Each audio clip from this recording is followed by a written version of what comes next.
시청자 여러분 안녕하십니까. 최강욱 전 의원의 앙컷 발언이 일파만파 파장이 커져가고 있는 가운데 이재명은 최강욱 앙컷 발언에 대해서 징계를 반대한 것으로 알려지고 있어서 또 다른 논란이 일고 있습니다. 이재명은 최강욱 앙컷 발언에 대해서 엄단하겠다 이렇게 말을 했는데, 그런데 진짜로 비공개 회의에서는 최강욱의 징계에 대해서 반대했다고 합니다. 자, 이게 쇼를 하고 있다는 것을 단적으로 보여주는 대목이 아닌가 이렇게 보여지는 겁니다. 자, 정청래도 반대를 했다고 합니다. 여성계 단체들은 성명서를 발표하고 최강욱이 사과하지 않으면 명예훼손 혐의로 검찰에 고발하겠다라고 강경하게 나오고 있는 가운데 이재명은 겉으로는 징계하겠다, 대놓겠다 했지만 그런데 실제로 안에서는 징계를 반대했다는 겁니다. 이재명이. 그러니까 겉다르고 속다르다. 쇼를 하고 있는 것이 아닌가 이렇게 보이는 겁니다. 더불어민주당에도 눈치를 시시 보다가 뒤늦게서야 최강욱에 대한 비판의 목소리가 나오는데, 이재명도 원론적인 발언만 할 뿐이지 최강욱에 대해서 오히려 징계를 반대하고 있다는 겁니다. 자, 당내 여성위원회에서도 사흘 지났어야 겨우 입장문을 내놨는데 그것 또한 부적절한 발언이었다, 뭐 이런 수준이었습니다. 그래서 지금 개딸들을 비롯해서 이재명을 지지하는 사람들이 바로 친명인데, 친명의 지지를 받고 있는 최강욱, 그래서 이 최강욱을 비판하는 것은 다음 공천에 지대한 영향을 받을 수 있기 때문에 그래서 눈치를 보고 있다 하는 비판입니다. 자, 이런 가운데 지금 더불어민주당의 고민정은 최강욱을 평소에 존경한다, 좋아하는 선배다 이렇게 말했습니다. 참 좋아하는 선배인데 괴롭지만 징계를 했다 이렇게 말했습니다. 고민정은 이날 MBC 라디오에 출연해서 김건희 특별법 처리가 예고된 상태에서 이 발언이 나왔다면서 상관성이 있나 이렇게 진행자가 물어보니까, 그래서 고민정은 참 좋아하는 선배다, 그 대상이 김건희 여사였던 혹은 다른 사람이었던 부적절한 얘기였다 이렇게 말했습니다. 자, 정말 고민정스럽다, 정말 고민정스럽다. 자, 그동안 고민정이 말을 할 때마다 뭐 여러 가지 말들이 많았는데, 자, 그러니까 대부분 사람들이 고민정이 제발 고민 좀 하고 말을 해라 이런 이야기들이 많이 쏟아졌던 것입니다. 자, 고민정은 최강욱에 대해서 개인적으로 워낙 제가 좋아하는 선배이고 청와대에서 같이 일하기도 했던 사이다, 결정하는 게 정말 괴롭긴 했다 이렇게 말했습니다. 그러니까 최고위원회에서 결정했는데 괴롭다 이렇게 말하고 있습니다. 그러니까 마지못해 징계했다, 나는 참 좋아하는 선배인데, 자, 개인적으로 워낙 좋아한다고 합니다. 그러니까 최강욱 같은 사람을 좋아하면은 거의 비슷한 사람이 아닐까, 끼리끼리 모인다고 하니까, 자, 그래서 민주당은 지난 21일 날 당 최고위원회를 열고 최강욱에 대해서 6개월의 당원권 정지의 비상징계를 내렸습니다. 자, 고민정은 발언 후에 사무총장이 빠르게 대처했음에도 국민께서 충분치 않다는 반응이었고 공당으로서는 마땅한 수준의 행위를 해야만 하는 상황이었다 이렇게 말을 했습니다. 그러니까 최강욱의 발언 자체를 비판한 게 아니라 최강욱의 발언과 관련해서 징계를 할 수밖에 없는, 이거를 갖다가 하기 싫은데, 징계를 하기 싫은데 억지로 했다, 요걸 강조하는 것 같습니다. 박지원 전 비대위원장은 자신의 페이스북에서 짤짤이 발언으로도 모자라서 앙컷이 설쳐된다, 우리 당 국회의원이었던 최강욱 씨를 이제는 떠나보낼 시간이다, 최강욱이 나가야 한다는 겁니다. 나가라는 겁니다. 자, 해만 끼칠 뿐 우리 당에 어떤 도움도 되지 않는다. 자, 박성민 전 최고위원도 진짜 오만정이 다 떨어진다, 같이 계셨던 의원님들은 심지어 설치는 앙컷이라는 발언을 듣고 같이 웃었다, 거의 선거 패배를 위해서 함께 제사를 드리는 수준이라고 비판하고 있습니다. 자, 이 최강욱의 앙급 발언에 대해서 개딸들이 또 들고 나왔습니다. 자, 개딸들이 그게 뭐가 잘못됐나 이렇게 말을 하고 있습니다. 참으로 어처구니 없고 정말 기가 찰 노릇입니다. 자, 이번에는 서영교 이야기를 좀 할까 합니다.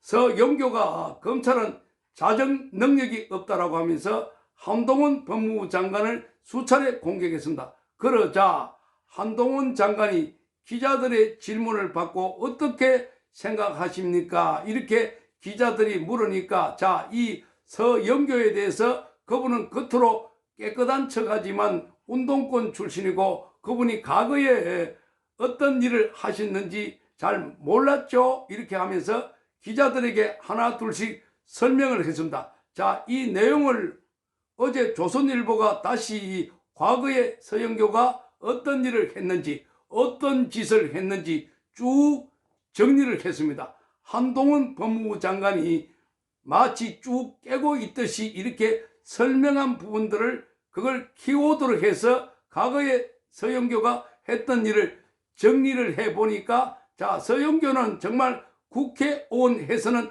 안 될 뿐만 아니라 이자도 빨리 감옥에 보내야 된다. 자, 작은 이재명이구나 하는 생각이 들 정도입니다. 자, 너무나 지저분하고, 그리고 거기 비리 뭐 이런 걸 보니까 양심이 마비되어 있는 사람 같습니다. 양심이 실종되어 있는 사람 같습니다. 그러니까 서영교 같은 사람들이 최고위원을 하고 있으니까 거기에 뭐 고민정이다, 서영교다, 정청래다 이런 자들, 지금 지탄받아야 할 사람들이 더불어민주당의 이 대표 또는 최고위원으로 돼 있으니까 저런 최강욱 같은, 그러니까 이런 앙컷이란 말이 함부로 나오고 또 이 앙컷이란 말을 했다고 해서 거기에 개딸들이 우르르 들고 나와가지고 옹호하고 있고, 자, 이러니까 더불어민주당은 정당이 아니다 하는 이야기가 또다시 해자되고 있습니다. 자, 한동훈 장관이 이렇게 말을 합니다. 그런 유의 말을 하시는 분이 어떤 분인지 잘 모르시죠? 마치 깨끗한 척하면서 국민을 호도하는 것에 대해 잘못됐다고 생각합니다. 이렇게 말을 했습니다. 자, 한동훈 장관이 서영교의 과거를 언급한 말인데, 그래서 이 서영교가 한동훈 장관을 6차례나 언급하면서 경고한다 또는 책임을 묻겠다 이렇게 비판하자 그의 전력을 거론하면서 지적한 내용들인데, 이걸 어제 조선일보가 서영교가 왜 이런 말을 들었는지를 쫙 정리를 했으니까 들어보면 정말 기가 찬다 하는 겁니다. 그분도 운동권 출신의 대표적인 정치인이죠. 이렇게 한 말입니다. 자, 여기 보니까 1964년생입니다. 서영교가 경북 상주에서 태어났고 1983년도에 이하여대 정치외교학과에 입학했고 1986년도에 총학생회장을 지냈습니다. 이 시기에 운동권 활동으로 전과가 있습니다. 1987년도에 4월달에 국가보안법과 직시법 위반으로 징역 1년에 집행유예 3년, 자격정지 1년을 선고받았습니다. 자, 같은 해 7월달에 특별 사면됐습니다. 그리고 서영교는 과거 공고문에서 이런 전과에 대해서 총학생회장 시절 전두환 군부 독재 정권에 맞서 반독재 민주화 운동을 주도해서 투옥했다 이렇게 말을 했습니다. 그러니까 지금 가만히 보면은 이 서영교라고 하는 자뿐만 아니라 민주화 운동을 했다는 자들 전부 다 전두환을 악마화해가지고 내가 그래서 전두환하고 싸우다가 감옥 가서 전두환하고 싸우다가 내가 제적당해서 이렇게 하면 다 정당화 되는 줄 알고, 자, 이런 말을 하는 겁니다. 자, 전두환 전 대통령이 자 11월 23일이 이주기입니다. 자, 그러니까 그분이 만들어 놓은 업적도 발자취도 굉장합니다. 부정적인 면도 있지만 긍정적인 면들이 더 많다 하는 평가를 받고 있습니다. 어쨌든 이런 식으로 한쪽을 악마화해가지고 자기를 정당화하려는 서영교. 두 번째입니다. 보좌진을 친인척으로 채우신 분 아닙니까? 라고 한동훈 장관이 얘기했습니다. 그러자 이 건이 뭔가 하고 설명을 쭉 들어보니까 서영교는 자신의 딸과 동생을 잇따라 보좌진으로 채용했습니다. 자, 세금으로 월급을 지급했기 때문에 시족오원실이냐? 시족오원실이다. 시족오원실이다. 시족. 정말 기가 찬다는 겁니다. 자, 이런 자들이 민주화 운동했다고 그러면서 나라 세금을 도둑질 해먹고 있는 것 아닐까 하는 생각이 드는 겁니다. 자, 그가 대학 휴가 중이던 딸을 5달 동안이나 인턴 비서로 채용했던 사실은 2016년도 6월 달에 뒤늦게 알려졌습니다. 서영교는 2015년도에 친동생을 5급 비서관으로 썼다가 또 비판받았습니다. 자, 그러니까 친동생을 5급 비서관, 또 딸을 인턴 비서로, 그러니까 국회의원 하나 했다고 온 시족을 다 모아가지고 그래서 이 가족의원실이 돼버렸다, 이런 비판입니다. 자, 국민 세금이 들어가는 보좌관 자리에 가족을 채용한 것인데 당시 기준으로 인턴 비서 연봉은 1,761만 원, 5급 비서관 연봉은 6,805만 원이었습니다. 자, 후원의 회계 책임자도 친오빠였습니다.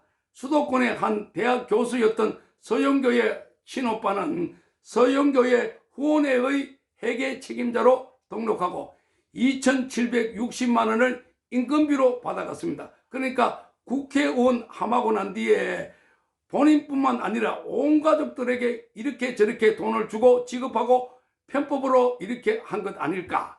정말 기가 찰 노릇입니다.